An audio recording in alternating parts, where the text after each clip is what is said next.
เขาสิไปไซนอนี่เนาะสิไปลัก52ลัก52โอ้ลัก52นี่ไก่เติบได้เนาะจากเวียงจันทน์นี่ก็52 กิโลประมาณชั่วโมงปลายบ่เขาคอยขี่ลอง13เหนือขึ้นไปเลยโอเคเขาสิไปเฮ็ดหยังโอ้พอดีมีหมู่อยู่ฟรสโนหั่นแหละถึกส่งมาแล้วเราเซตมาหาแล้วกับมือนี่ก็สิออกไปยามเราเบิ่งโอ้ไปยามหมู่เนาะไปยามหมู่เก่าถึกส่งมาหาก็ออกโซนฮ้อนมือวานนี้ว่าซั่นแล้วเดี๋ยวนี้เราได้ห้องแถวได้อพาร์ตเมนต์ได้ห้องแถวเขาจะไปเบิ่งมึงเนาะ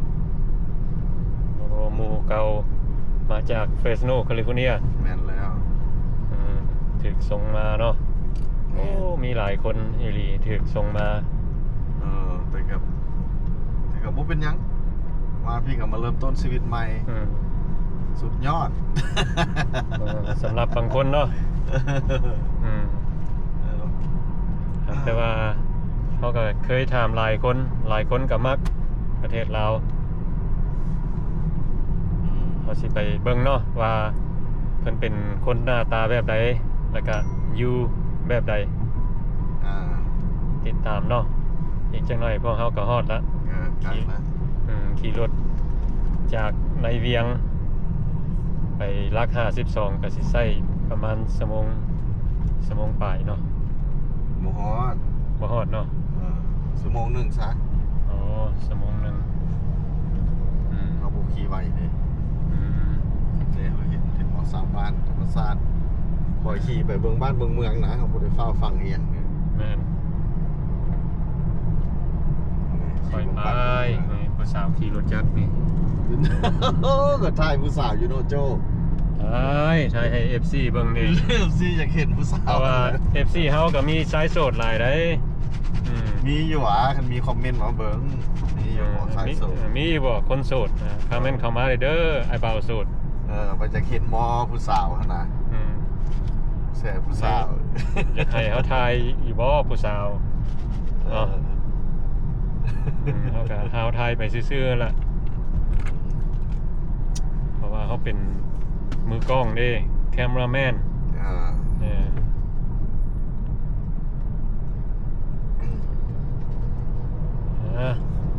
อันนี้ก็สิเป็นต้นทางอย่างไรใกล้สิฮอดแล้วนี่9 กิโลต้นทางนี่13เหนือเนาะคันซื้อไปต่ออีกแล้วเป็นพลโฮงแต่สิฮอดลัก52ก่อนสิฮอดพลโฮงนี่ประมาณ78 กิโลโอ้แต่เขาสิไปลัก52คันแล่นซื้อไปเลยกับวังเวียงพุ่นล่ะเนาะพลโฮงวังเวียงพุ่นเลยหินเหิบแล้วก็วังเวียงแล้วก็พุ่นละหลวงพระบางพุ่นละเนาะกันไปอีก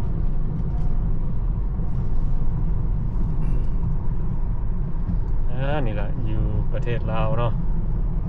เป็นกำลังสิตกดินสบายเที่ยวมีป่าไม้ธรรมชาติหลายอยู่แถวนี้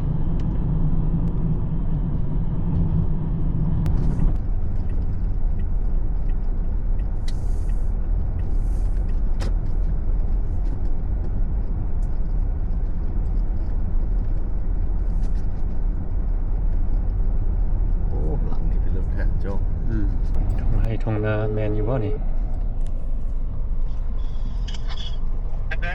เบิ่งดูมาถึกบ่เนี่ยสุดอะไรนี่นวลหลังนี่แหละแม่นว่างามแท้โถแมนบ่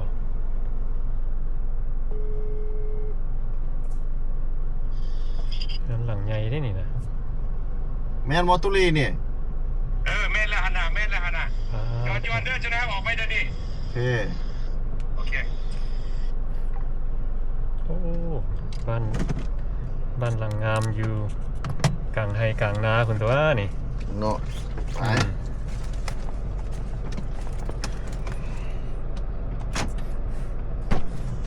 ข่ตูให้เขา บายดีแมนจอดไหนวะ อันนี้สิเป็นพี่น้องคนที่เนาะ สปอนเซอร์ สปอนเซอร์บ่ ให้ไปสัมภาษณ์เบิ้ง ฮะ โอ้เงินขักเนาะ อยู่ทั้งกลางทงไฮทงนาเลยว่ะ คักอืม โอ้ยไป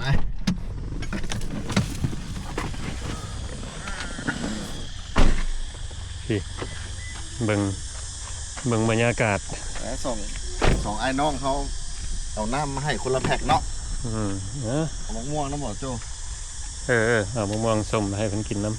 ะทั่วน้ำบ่ ำก็ได้ บุยมือละมือนี่ละ ไปเอา บายดี ไปดิ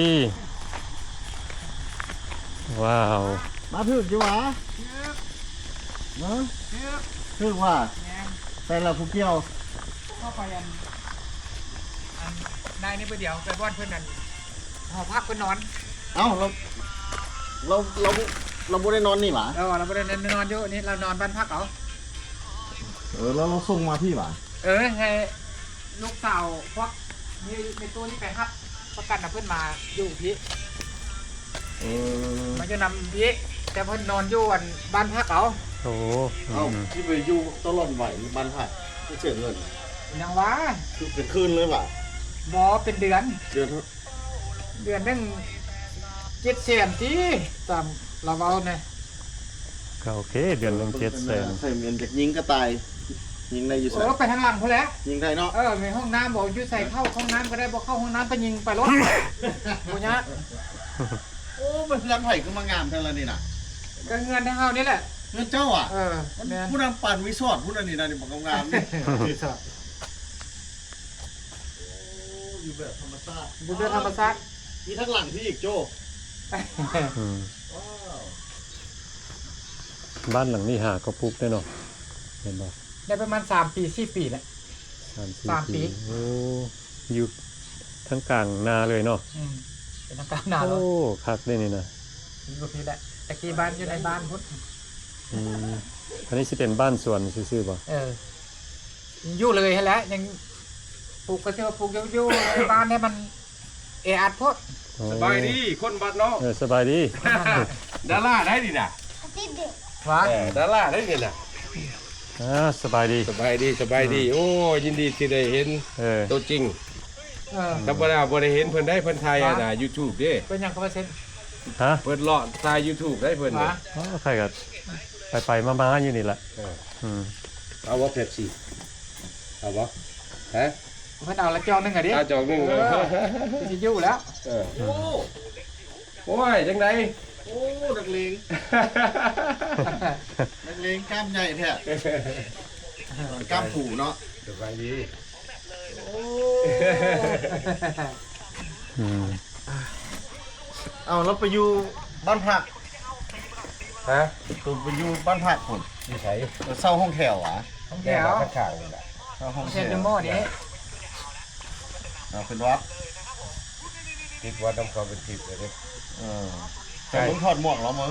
ใกล้บ่อยู่ใกล้ กิโลเถอะ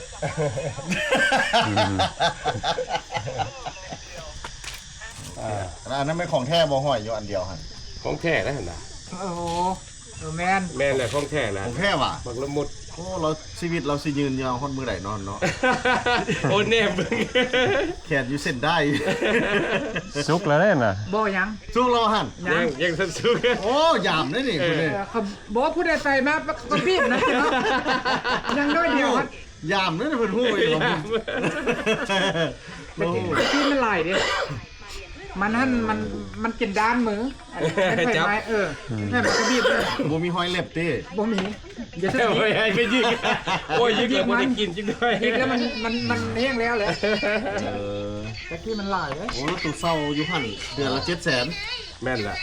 เดือนละเก็บแสนจังไดจังไปเบิ่งออกไปเบิ่งก็ได้ตอนทะเบียนหันแห้งหกตอนทะเบียนน่ะ ย้ายเรามา ใหญ่แล้วพี่ใกล้ๆแล้วก็ มันเบอร์มันบ่สะอาด บ่สะอาด แต่ย้ายเราอันนี้หม้อนี้ ก็เป็นไอ้น้องกันนี่แหละในไอ้บอนอันแล้วอยู่นี่ก็ได้นะฮักแพงกันกับอัน เพิ่นเป็นคนนั่นน่ะลูกสาวเพิ่นเป็นคนทับกันเจะเขาบอกว่าเพิ่นท่านน้องหลานก็ไปขี่รถไปไกลเติบได้ตู้แม่ก็ไปเอา อยู่ใส่แบบ รัก19อ่ะ สัก เก้า 19 ใต้เพิ่นหวา ว่าลักสิบเก้าอันเด็กการได้สิบ อ่า อันทางไปทางนู้น ทางงอนดงปลาขาย โอ้เราคิดกับอยู่บนบ้านนาแถวนั้นแหละทาง ยกคุ้มนั่นแหละฮักบ่ทันฮอดบ้านนะ โน้นสะอาดคุณเนาะ ผู้เพิ่นได้เนาะโตเนาะแล้วไปเช้ามาก โอ้ยกระท้องหน่อยนึง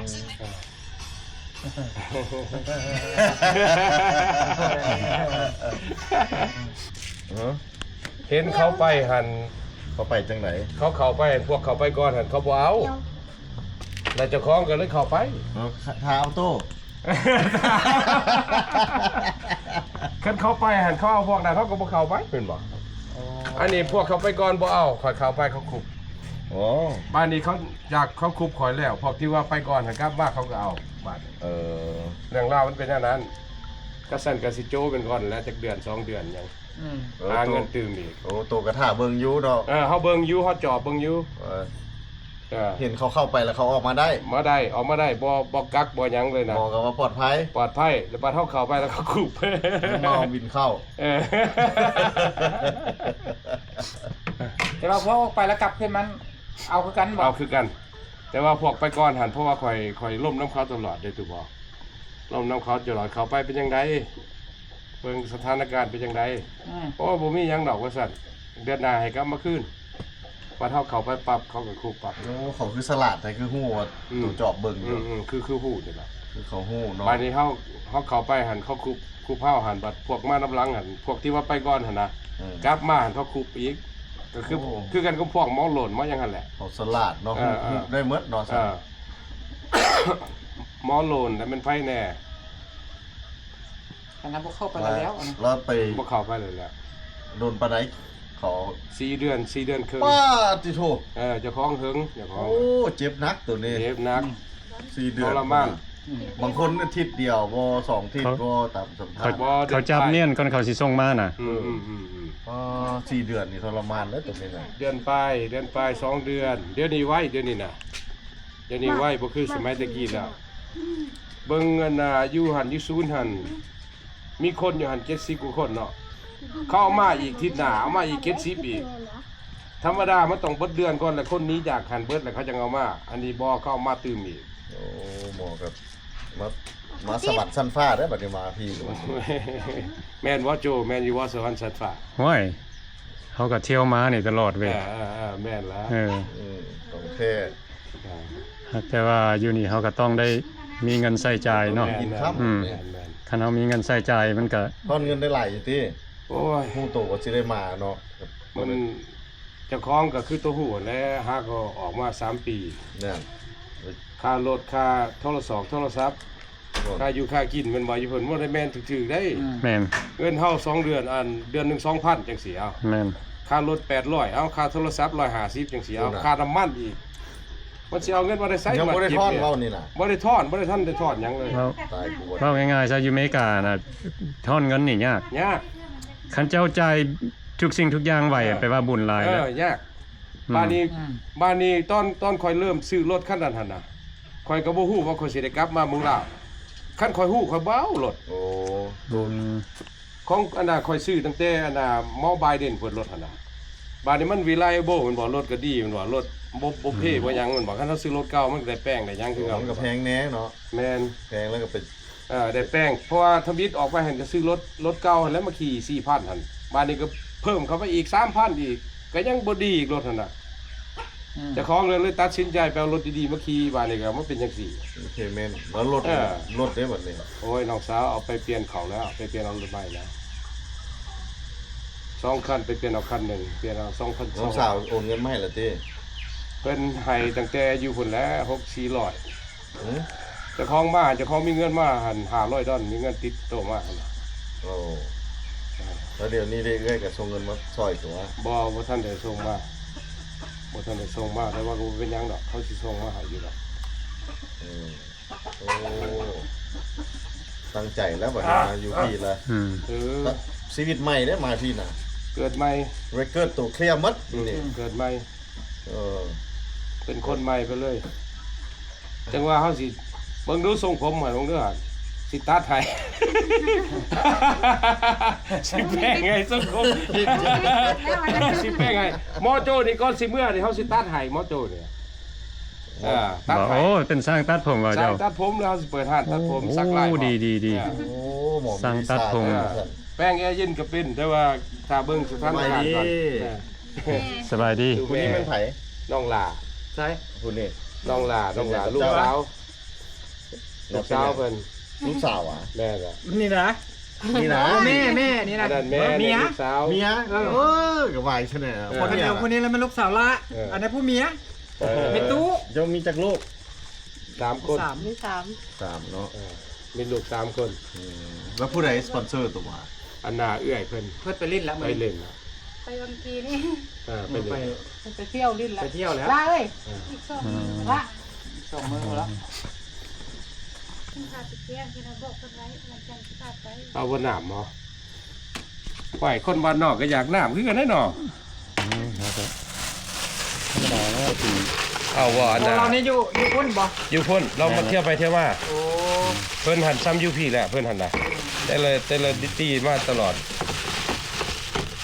ยวนเซโน่อะ เพรสโนคือกัน แหนก็คือหู้เจ้ารู้วันเจ้ามาจากเซนโซอ่ะ บ่ฮัทเลยได้ไปเลย มองเห็นเก็บหมักไหม้อยู่หันเหมือนเจ้า บ่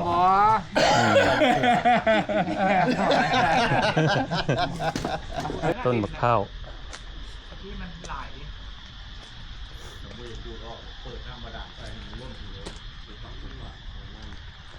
อยู่กลางทุ่งไร่ทุ่งนา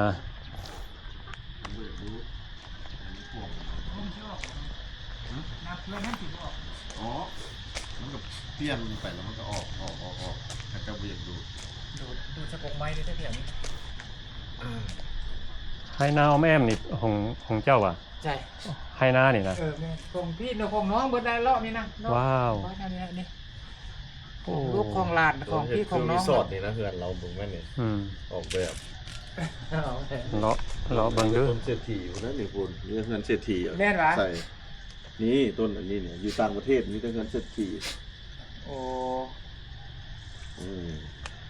ต้นมะพร้าวก็มี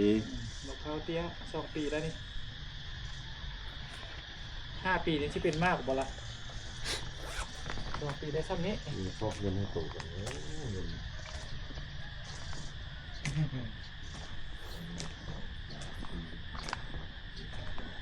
คักหลายอยู่นอกแบบนี้สิเป็นส่วนพักของเพิ่น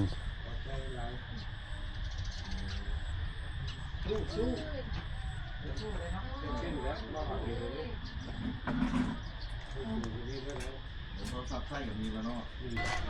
โอเค เดี๋ยวนี้พวกเขาก็ได้ออกมา เดี๋ยวน้ำไปห้องแถวแล้ว พวกเขาก็ได้ออกมาบ้านสปอนเซอร์ของอันสมศักดิ์บ่ชื่อเพิ่น ตุลี ตุลี ตุลี อืม เพราะว่าทานน้ำได้เป็นเศรษฐีเด้อยู่เขาก็ คือคน น้ำ บ้านนอกเว้ยคนบ้านนอกดิ อ่ะ ขี่แน่นอนก่อนเว้ย กับตัวนี้ก็คักคือกัน ซื้อ ทักมันหาบ่ไหวปานใด ซื้อหาก็ซื้อบ่ตัวนี้ เพราะเพิ่นให้ยืมของเพิ่นน่ะให้ยืมให้ใช้ตูดไปตูดมา อืม พอได้ไปตลาดตะยังหั่นนะ เออ แต่ว่าเจ้าของก็บ่ทันฮู้บอลสิทางไปทางใดก็มีแต่พอได้เอาตูดมาหาเพิ่นนี่อยู่นี่ มือที่สองเนาะมื้อนี้ มื้อนี้มันมื้อที่สอง โอ้ดีแล้ว โอ้ยขอบใจหลายๆคนบ้านนอกกับบรรดาไอ้รัดใจดีที่มาหา ก็ยินดีที่ได้มาฮู้จักอันน่ะ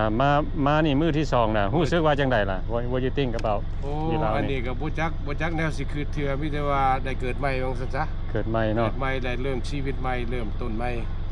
อืม เริ่มต้นใหม่ เป็น first time บ่กลับมาลาวนี่ first time ว้าว so 38 ปี 38 ปี 38 ปี ครับแล้วก็ยังบ่ทันเรื่องเนาะ พอท่านเรื่องอากาศก็ยังคลอดแบบบ่เรื่องอากาศ มันร้อนหลายโอ้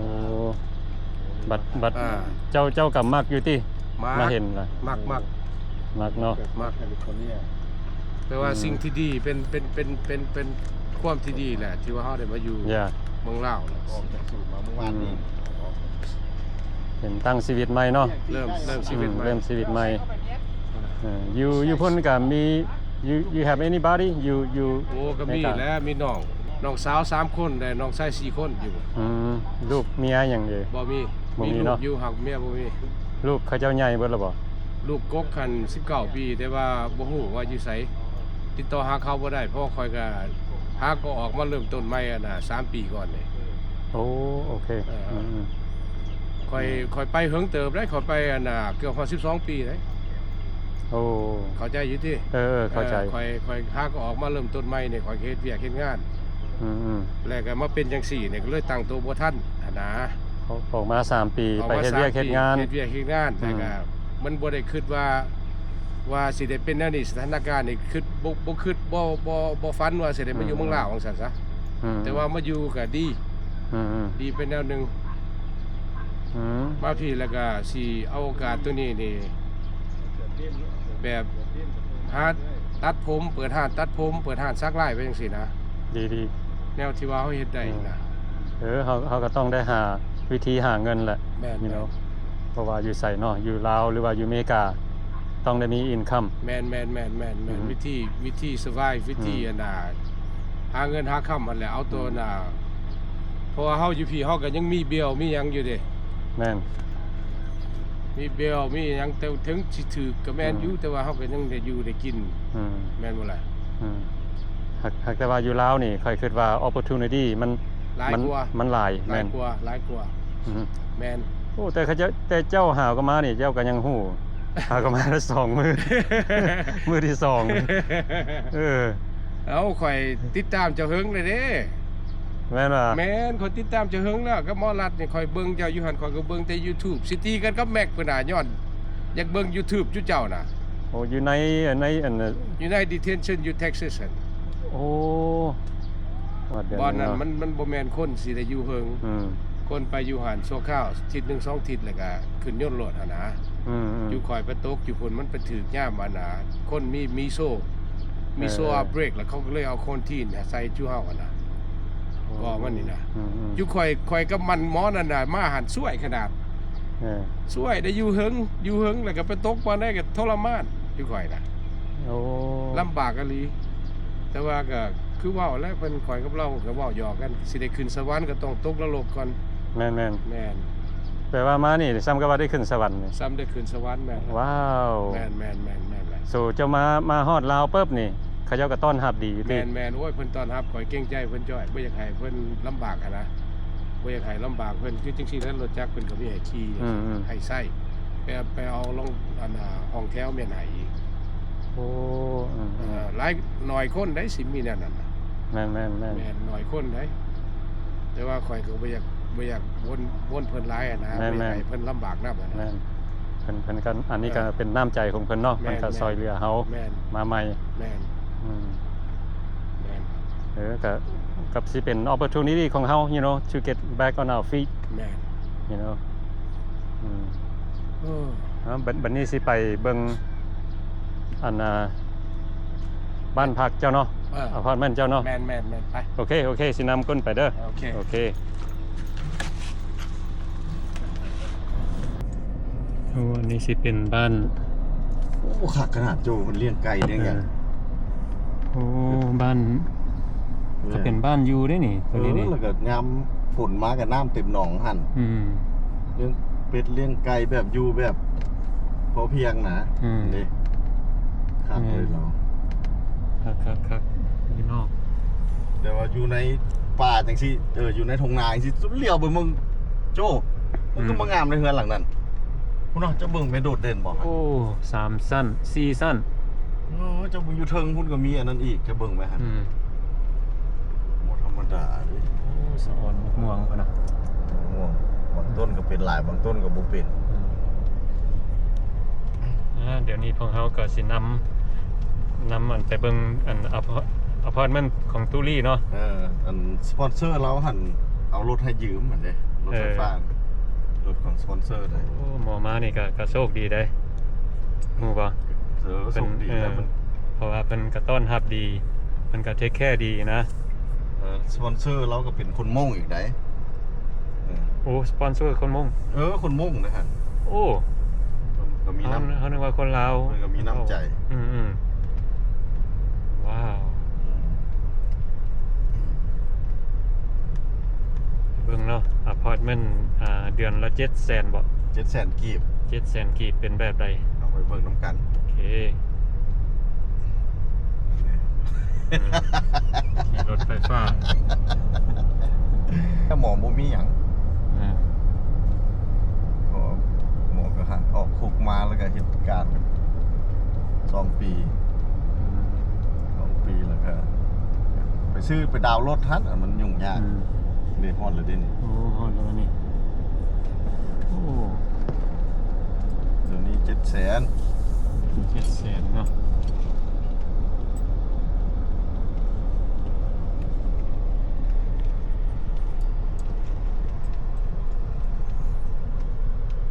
ก็เสียวน้ำลง อืมไปเบิ่งดูถ่ายให้ทุกคนได้เบิ่งนำเนาะว่า สดๆร้อน อพาร์ตเมนต์ ๆหาก็มาใหม่อยู่นี่ คนมาใหม่ๆเนาะมือที่2อยู่ประเทศลาวเพิ่นก็ได้อพาร์ตเมนต์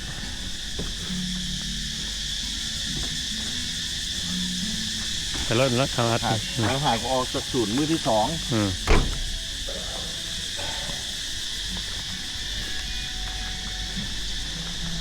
ขอบใจด้วยนะ thank you เขามากเขาว่า อืม เขาว่า มีรถขี่มีบอลอยู่ second day in Laos โชคดีหลาย เริ่มต้นชีวิตใหม่ในพวกมีอย่างเดียว เขาว่า อืม มันลงกับมันจะใส โอ้ สื่อให้ สปอนเซอร์ แมนละ บออันนี้ขาดก็ได้ไหน แมน ตายเลย สปอนเซอร์ก็ซื้อให้อีก สปอนเซอร์ซื้อให้ ว้าวคนดีเลย สปอนเซอร์บนลงมีอย่างแน่ บ้านก่อนสิมาเนี่ยเพิ่นก็มีให้เรียบร้อยออกมาเนี่ยเพิ่นว่ามีห้องแถวเนี่ยให้ด้วย คุณซ่อมห้องแถวให้อีก แมน อันเดือน700,000นี่เพิ่นจ่ายหรอ เพิ่นจ่ายให้แม่นละ โอ้สปอนเซอร์ก็ดีแค่นี้อ๋อ มึงดูเดือน700,000ให้นี่อย่างเนี้ยอันนี้เป็นห้อง อันนี้เป็นห้องครับคนนอนอยู่นี่เป็นห้องไว้มานอนอยู่เนาะ อืม มันห้องโอ้ได้ อืมเป็นห้องนอนห้องนอน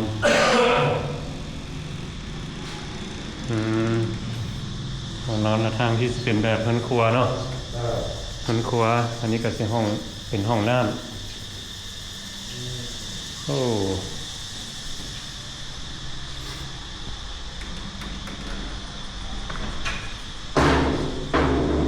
ก็เริ่มต้นชีวิตใหม่แบบนี้แหละ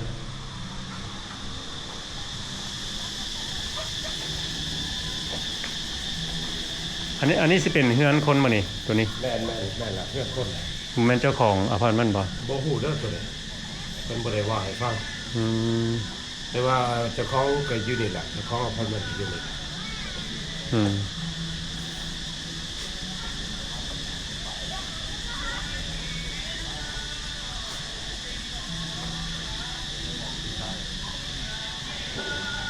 อยู่เขตนี้ก็มีแต่คอยนี่แหละผู้เดียวล่ะแต่ว่าคันมีคนแบบคือส่งมานำการอยู่แถวนี่ก็สิดีไปแนวหนึงว่ามีหมู่มีหยังไปเล่นน้ำนี่บ่ อืมอันนี้ละคนลาวเฮาเนาะไปอยู่อเมริกา แต่ยังน้อยบ่เคยมาประเทศลาวจักเทื่อแล้วก็ถูกส่งมาบางคนเพิ่นก็ภูมิใจเนาะที่ได้มาเอ้านี่อย่างนี้ฮะ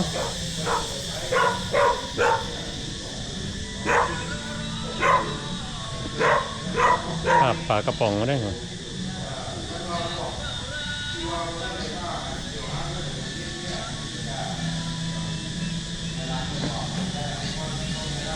วิดีโอนี้ก็ถ่ายให้สบายดี สบายดีโอ้อยู่ใส่พี่ลาอยู่ใส่โอ้อยู่หันเนาะ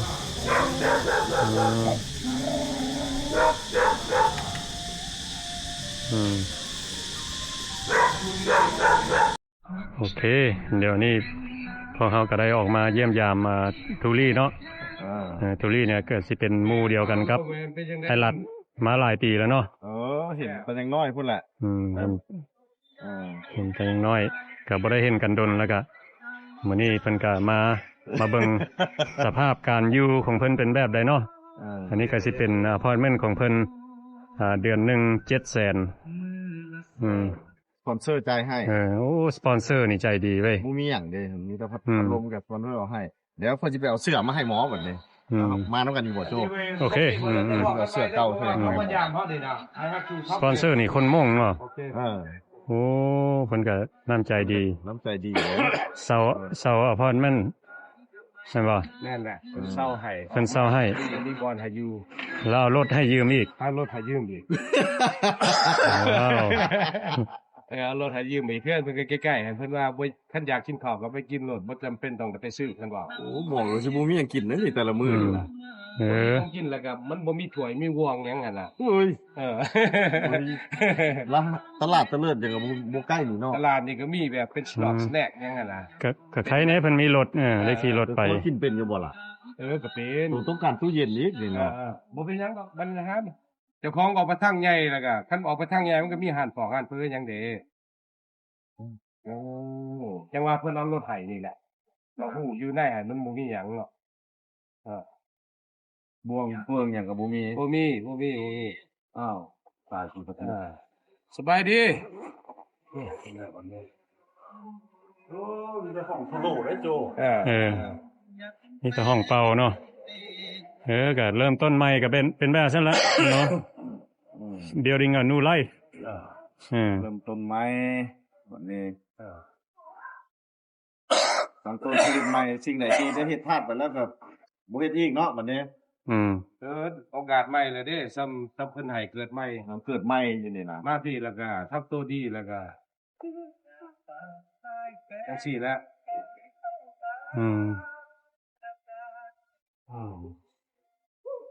โอเคซั่นน่ะเราสิได้ออกไปแล้วบัดนี้ โอเค เราสิมาหาใหม่ที่ซอกเสื้อมาให้บัดนี้ โอเคขอบใจห เสื้อ ลาย เก่าคันบ่ตีบ่ฮีดอกว่ามันเสื้อเก่า บ่เป็นหยังดอก มันต้องการนี่หยังล่ะเอามาเทื่อหน้าเทื่อในนี่ บ่จักแนวสิเว้า ก็เบิ่งเอาเอง คือเพิ่นนั่นน่ะคือเพิ่นเห็นนั่นแหละเพิ่นชื่อซอกเสื้อเพิ่นต้องการแบบเอามาใส่ก็ให้เอาหั่นนะบ่เป็นหยังดอกซอยได้เท่าใดก็เอาบ่ได้ว่าเสียต้องการแนวนั้นอันนี้ครับค่อยหันจังซี่ค่อยก็อยู่ได้เพราะค่อยผ่านมาหลายแล้วค่อยผ่านมาหลายแล้วแม่นบ่ค่อยเคยผ่านมาหลายแล้วค่อยเอาอยู่แอริโซนาแฮงนอนอยู่พื้นเด้อแอริโซนาอันนี้ได้ฟ้าแพ้ก็บ่ให้เกือบแตกก็บ่ให้แนวชูเขียวก็บ่ให้ อยู่ในคุก อยู่ในคุกเดือน3มื้อ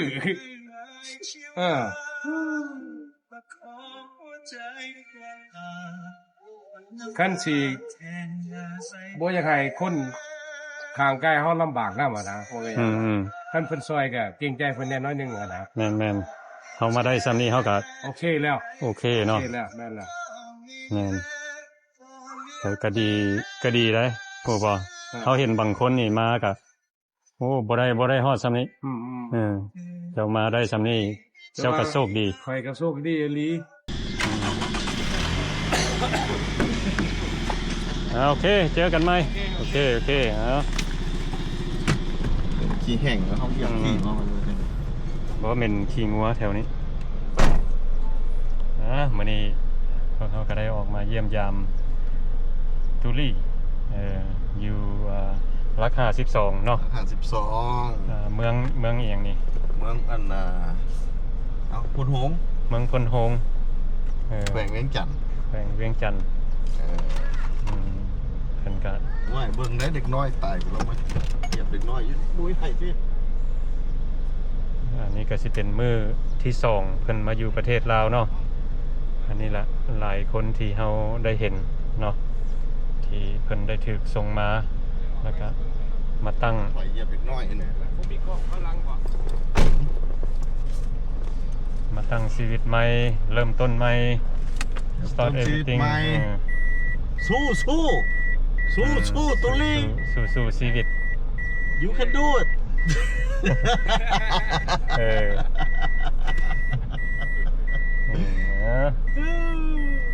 อันนี้ละเนาะคนเฮา โอ้ ชีวิต ยำล่มเด้ เออย ำล่มเด้นี่ ยามล่มเขาก็ต้องหาวิธี ช่วยกัน เออลุกขึ้นมาใหม่